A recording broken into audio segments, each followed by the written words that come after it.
میری پسلیاں کڑکڑا رہی تھیں، مگر میں نے ہمت نہ ہاری اور عمل جاری رکھا۔ کچھ دیر بعد کہوں کی آواز مدھم ہوئی اور بدبو بھی معدوم ہو گئی۔ اب میں خود کو نادیدہ دباؤ سے آزاد محسوس کر رہا تھا۔ یہ سوچ کر میرے رگو پے میں مسرت کی لہر دوڑ گئی کہ صورتحال میرے کنٹرول میں تھی۔ میں نے عمل ختم ہوتے ہی بوتلوں کا محلول پیالے میں انڈیلنا شروع کر دیا، اور جب آخری بوتل بھی خالی ہو گئی تو مطمئن ہو کر نیچے انتظار کرنے لگا۔ لیکن پھر جو کچھ ہوا وہ میری توقع کے برعکس تھا۔ محلول آہستہ آہستہ پکنے کے بجائے ایک دم ابلا اور بھاپ بن کر پیالے میں سے غائب ہو گیا۔ میں یکدم ہی نڈھال ہو گیا۔ مجھے اپنی غلطی کا احساس ہو چکا تھا، لیکن یہ پشیمانی بعد از وقت تھی۔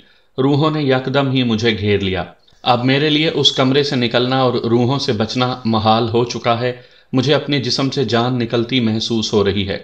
کمزوری بڑھتی جا رہی ہے، شاید میں قریب المرگ ہوں۔ میرا ملازم کارل، جس پر آسیب کا ذرا بھی اثر نہیں ہوتا، تمہاری خدمت کے لیے موجود ہے۔ تم مجھے اس سحر زدہ ماحول سے نکالنے میں میری مدد کرو۔ کارل تمہیں میرے کمرے میں لے آئے گا، جانے میں تمہیں زندہ ملوں یا مردہ۔ مدد میرے دوست، مدد۔ تحریر بے ربط اور ٹوٹی پھوٹی ہوئی تھی، لیکن اس تحریر سے پروفیسر ونڈفورڈ کو حالات سمجھ لینے میں ذرا بھی دشواری نہ ہوئی۔ خط تہہ کر کے اس نے جیب میں رکھا اور سر جھکا لیا۔ وہ کچھ سوچ رہا تھا۔ بوڑھا ملازم کارل اپنی نظریں اس کے چہرے پر گاڑے ہوئے تھا، نفرت بھری نظریں جن میں حقارت کا سمندر موجزن تھا، لیکن جو ہی ونڈفورڈ نے اپنا سر اوپر اٹھایا، کارل کے بچڑے سے نفرت کے آثار غائب ہو گئے۔ اب اس کا انداز خوش آمدانہ تھا اور چہرے پر مسکینیت طاری تھی۔ ونڈفورڈ نے کرسی پیچھے کھسکائی اور اٹھتے ہوئے کہا، مجھے اپنے آقا کے کمرے میں لے چلو۔ کارل کی آنکھوں میں تیز چمک ابھری، لیکن فوراً ہی معدوم ہو گئی۔ ایک اندھیری راہداری سے گزر کر وہ دونوں ایک دروازے کے پاس جا پہنچے۔ کارل نے دروازہ کھولا اور تعظیمی انداز میں جھک کر ونڈفورڈ کو اندر جانے کا اشارہ کیا۔ ٹارچ دائیں ہاتھ میں دبائے ونڈفورڈ بے دھڑک کمرے میں داخل ہو گیا۔ وہ جوں ہی کمرے میں گھسا، عقب میں زوردار آواز ہوئی۔ اس نے پلٹ کر دیکھا، دروازہ بند ہو چکا تھا اور اب وہ اکیلا اس کمرے میں کھڑا تھا جسے وہ ٹھیک سے دیکھ بھی نہ پایا تھا۔ ہوا میں نمی اور بدبو تھی، گرد سے اٹے فرش پر چوہے ادھر سے ادھر بھاگ رہے تھے۔ وہ اس کمرے سے گزرتا ہوا دوسرے کمرے میں آ گیا، جہاں جلتی ہوئی چند موم بتیاں تھیں اور آتش دان میں سلگتی آگ تھی، جس کے شعلے دیواروں اور چھت پر بھیانک سایوں کے روپ میں رقصاں تھے۔ کمرے میں صرف ایک کھڑکی تھی جس میں شیشے لگے ہوئے تھے۔ کمرے کے عین وسط میں ایک میز پر ایک کتاب اوندھی رکھی تھی۔ کتاب کے نزدیک ہی رنگدار محلول کی بوتلیں اور ایک سیاہ پتھر کا پیالہ پڑا ہوا تھا۔ دیوار کے ساتھ ایک پلنگ بچھا ہوا تھا جس پر اس کا دوست نواب وارث چت پڑا تھا۔ اس کے بچڑے سے خوف عیاں تھا۔ ونڈفورڈ کو دیکھ کر اس کے خشک ہونٹ خفیف انداز میں لرزے، مگر حلق نے آواز کو گزرنے کا راستہ دینے سے انکار کر دیا۔ وارث شدید کرب کے عالم میں تھا اور بے چینی سے ہاتھ پاؤں مار رہا تھا۔ اس کے سرہانے ایک بھری ہوئی بندوق رکھی ہوئی تھی جس میں صرف ایک ہی گولی چلائی گئی تھی۔ ونڈفورڈ نے دیکھا، میز پر بدروحوں کو بھگانے میں کام آنے والا عملیات کا سارا سامان موجود تھا۔ وہ میز کے پاس جا کر کھڑا ہوا تھا۔ بے خیالی میں اس نے میز کے تخت کے نیچے ہاتھ پھیرا تو اس کی انگلیاں کسی سخت چیز سے ٹکرائیں۔ اس نے جھک کر اسے باہر نکال لیا۔ یہ ایک سیاہ ڈائری تھی جسے ٹیپ کی مدد سے میز کی نچلی سطح سے چپکا دیا گیا تھا۔ ونڈفورڈ نے کرسی گھسیٹی، اس پر بیٹھ گیا اور ڈائری کی ورق گردانی کرنے لگا۔ ڈائری کو دیکھ کر اس کی آنکھیں حیرت سے پھیل گئی تھیں۔ ڈائری بیشتر جگہ سے خالی تھی، البتہ کہیں کہیں اس میں طویل اندراجات بھی موجود تھے۔ ڈائری پر جیمز کا نام لکھا ہوا تھا۔ ونڈفورڈ چونک پڑا۔ جیمز اس کے دوست وارث کے باپ کا نام تھا۔ ونڈفورڈ کی نظر ایک صفحے پر جم گئی۔ یہ ایک طویل عبارت تھی۔ اس میں لکھا تھا، میرے چچا کاؤنٹ فلیئر کچھ عرصے سے ریٹائرمنٹ کی زندگی گزار رہے ہیں۔ وہ محل میں گوشہ نشیں ہیں۔ زمینوں کی دیکھ بھال، شکار اور گھڑ سواری کے علاوہ انہیں کوئی شوق نہیں رہا۔ میرے چچا نے مجروح زندگی گزاری ہے۔ میں چونکہ ان کے بھائی کا اکلوتا بیٹا ہوں، لہٰذا انہوں نے میری پرورش اس انداز میں کی ہے جیسے میں ہی ان کا بیٹا ہوں۔ پروفیسر ونڈفورڈ نے ڈائری کے اوراق الٹے۔ چند صفحے خالی تھے۔ پھر ایک جگہ لکھا تھا، میرے چچا کاؤنٹ اس وقت عمر کی اس حد سے تجاوز کر چکے ہیں، انہیں جنگ کی اہمیت کا یکسر احساس نہیں تھا۔ نہ ہی انہوں نے وار فنڈ میں عطیہ دیا، نہ فوجی بھرتی میں لوگوں کے ساتھ کام کیا، اور نہ ہی اپنے نوابانہ اخراجات کم کیے۔ البتہ انہوں نے لندن کے ایک اخبار کو خط ضرور بھیج دیا جس میں لکھا تھا، کہ کسی جنگی مہاجر کو ان کے پاس بھیج دیا جائے تاکہ وہ اس کی مدد کر سکیں۔ اب یہ ایک اتفاق ہی تھا کہ اخبار کی طرف سے جو مہاجر ان کے پاس پہنچا وہ ایک عورت تھی، گونگی عورت۔ وہ بیلجیم کی رہنے والی تھی، اس کی عمر تقریباً 25 برس کی تھی۔ وہ عورت اسی عمارت کے ایک کمرے میں رہنے لگی۔ وہ چمکدار چہرے اور بالوں سے بھرے ہاتھوں کی مالک تھی، صفائی پسند نہ تھی اور بے حد کھاتی اور بے حد سوتی تھی یا پھر صوفے پر بیٹھی کتابیں پڑھتی رہتی تھی۔ اس لڑکی کے آنے سے میرے چچا کی زندگی میں عجیب تبدیلی آ گئی۔ وہ اس میں دلچسپی لینے لگے۔ وہ لڑکی صرف کھانے کے وقت ان کے سامنے آتی تھی اور اپنا چہرہ کچھ سنوار لیتی تھی۔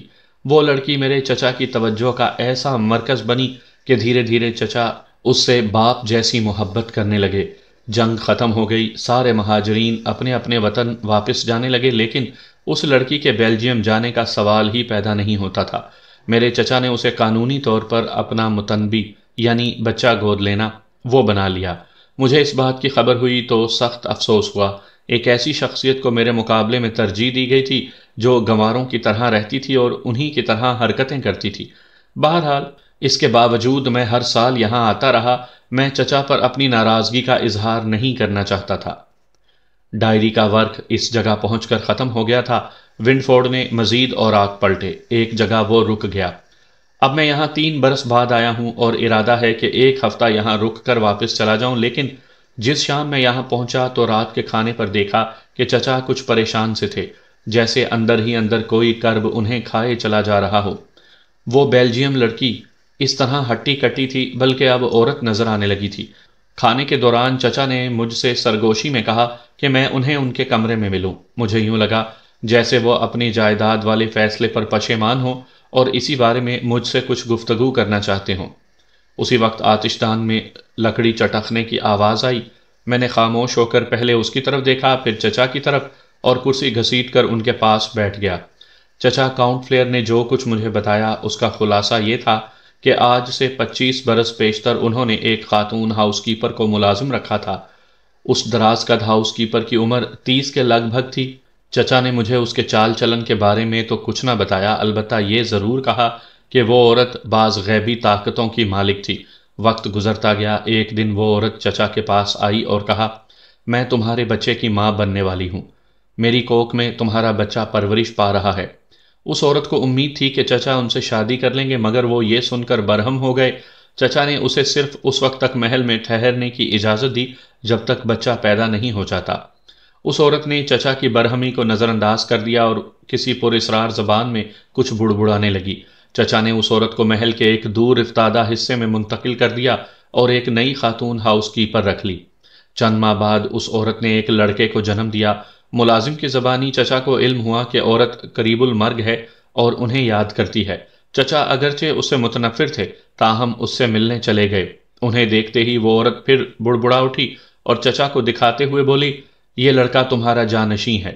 میں نے اس لڑکے کو بتا دیا ہے کہ مستقبل میں اسے کیا کرنا ہے اور مجھے یقین ہے کہ یہ لڑکا واقعی میرا بچہ ثابت ہوگا۔ یہ میرا انتقام تم سے اور تمہاری اولاد سے لے گا۔ میری روح اس کی مدد کرے گی۔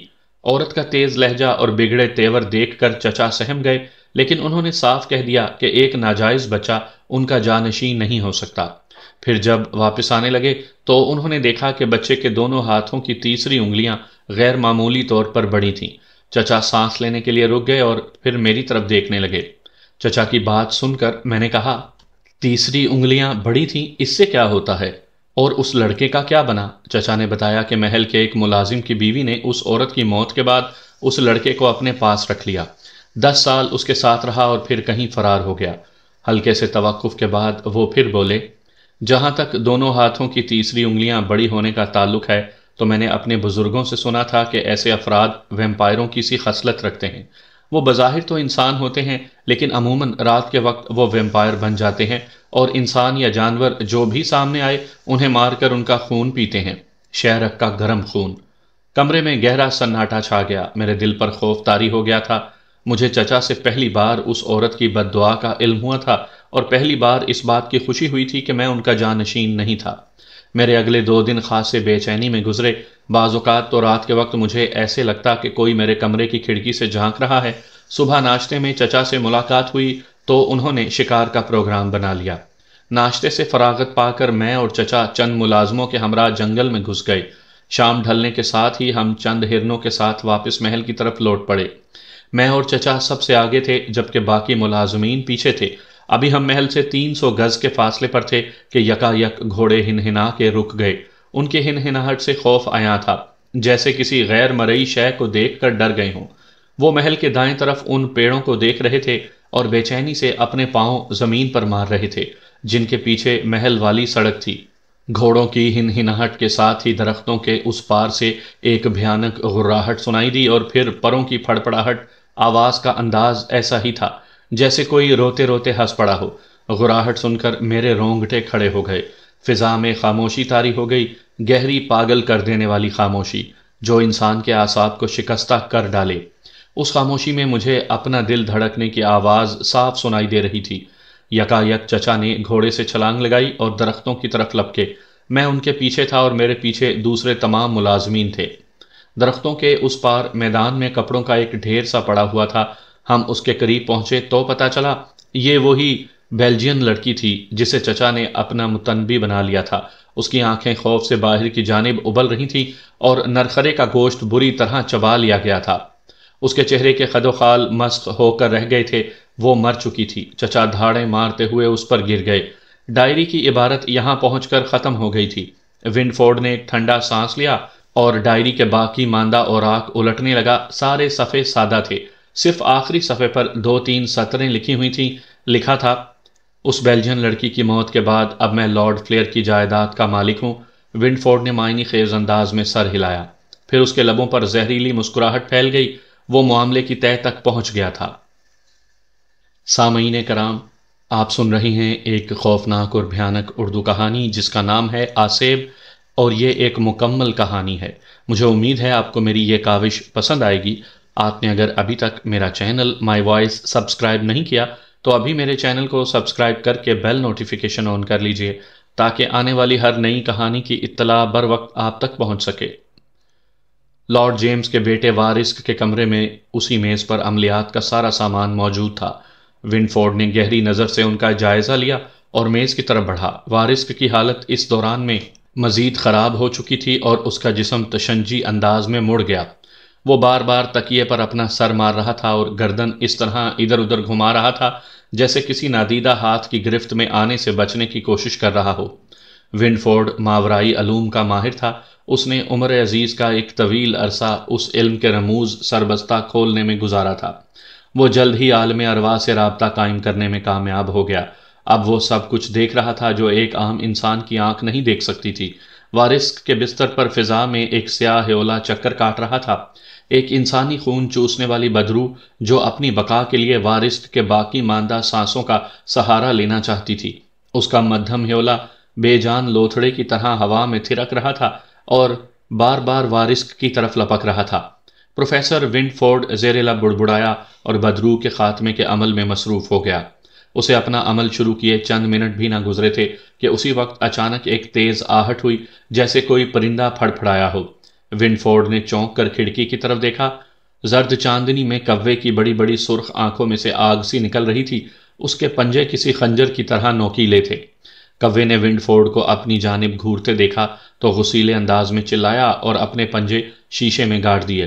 اس کی منحوس اور مکروہ آواز ونڈفورڈ کے کانوں میں گرم سلاخیں بن کر اتر گئیں۔ اس سے پہلے کہ وہ سنبھلتا، یکا یک ایک زوردار چھناکا ہوا، کھڑکی کا شیشہ ٹوٹ گیا۔ ونڈفورڈ سہم کر پیچھے ہٹ گیا، لیکن اس کے ہونٹ اب بھی مسلسل حرکت میں تھے۔ اس نے عمل پڑنا بند نہیں کیا تھا۔ بھیانک پرندہ اپنے وزنی اور بھدے پروں کو پھڑ پھڑاتا ہوا کمرے میں آ گیا اور کری آواز میں چیختا ہوا اس طرح اس پر حملہ آور ہوا جیسے اس کی گردن ادھیڑ دینا چاہتا ہو، لیکن وہ کوشش کے باوجود اس کے قریب نہ آ سکا۔ جو عمل وہ پڑ رہا تھا اس نے اس کے گرد دیوار سی بنا دی تھی جو نادیدہ تھی۔ پہاڑی کوا بار بار اس پر جھپٹتا لیکن اس نادیدہ دیوار سے ٹکرا کر پیچھے ہٹ جاتا۔ اس پر جھنجھلاہٹ سوار ہو گئی۔ سیاہ پہاڑی کوے نے ایک مرتبہ پھر اس پر جھپٹنے کے لیے پر تولے، لیکن پھر اس کے سر پر ایک چکر کاٹ کر بھدی آواز میں چیختا ہوا ٹوٹی ہوئی کھڑکی سے باہر چلا گیا۔ کمرے میں یکلخت ہی خاموشی چھا گئی تھی۔ ونڈفورڈ پھر سے عمل میں مصروف ہو گیا۔ وارث کے بستر پر فضا میں چکر کھاتی بدروح نے اپنی جگہ بدل لی۔ وہ وارث کے بجائے اب اس کے سر پر منڈلا رہی تھی۔ ونڈفورڈ کے لبوں کی حرکت میں تیزی آ گئی۔ اب اس کی اور وارث کی جان اسی صورت میں بچ سکتی تھی کہ عمل جلد از جلد مکمل کر لیا جائے، لیکن جلد بازی میں خود کو بھی نقصان پہنچنے کا احتمال تھا۔ یہ عین ممکن تھا کہ وہ خود بھی اس حالت کو پہنچ جاتا جس سے وارث دوچار تھا۔ اس خطرے سے بچاؤ کی صرف ایک ہی صورت تھی، اور وہ یہ کہ عمل نہایت احتیاط سے اور بالکل ٹھیک طریقے سے کیا جائے۔ اس نے اپنی کلائی پر بندھی چمکیلے ڈائل والی گھڑی پر نظر ڈالی۔ کیمیائی عمل کا وقت ہو چکا تھا۔ وہ فوراً ہی اپنے کام میں جٹ گیا۔